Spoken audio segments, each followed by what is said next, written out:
Dmitry Bivol has reportedly now signed his side of a deal to fight Artur Beterbiev next for the undisputed light heavyweight world title in Saudi Arabia. Magandang bakbakan ito mga tol dahil undisputed sa light heavyweight. Hawak ni Artur Beterbiev ang WBC, WBO, IBF.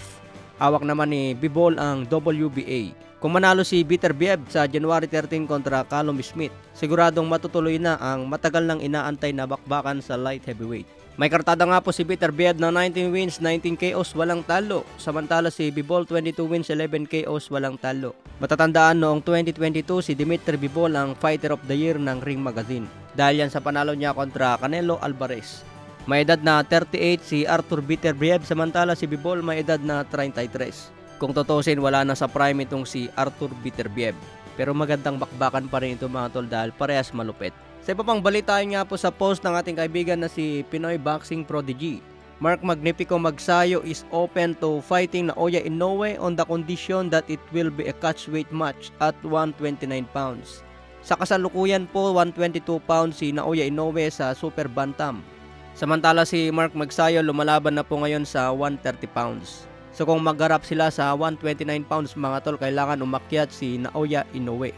Lalagpasan pa niya ngayon ang featherweight division, 126 pounds. So anong masasabi niyo mga tol sa bakbakang Magsayo versus Inoue? Magandang bakbakan niya po ito, sana magtagpo ang kanilang landas.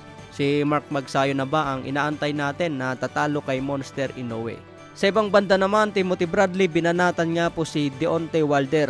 Base raw sa napanood ni Timothy Bradley na laban ni Wilder kontra Joseph Parker.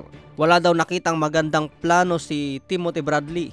Napakawalang kwenta daw yung ginagawa ni Deontay Wilder.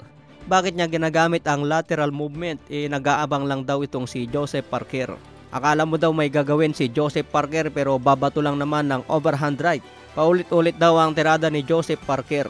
Kung ginawa daw ni Deontay Wilder ang dating estilo na bumabato ng double jab sabay straight, baka natamaan pa daw ni Wilder itong si Joseph Parker. Pero sa estilo ni Deontay Wilder ngayon mga tol, takot bumitaw ng malalakas. So napakapangit pa daw ng estilo. Wala daw nakitang magandang plano para manalo si Deontay Wilder. May kartada nga po si Wilder na 43 wins, 42 knockout, may 3 talo. Isa lang yung panalo niya via decision kontra Easterburn. Okay mga tol, yan lang muna ang balita sa ngayon. Maraming salamat po.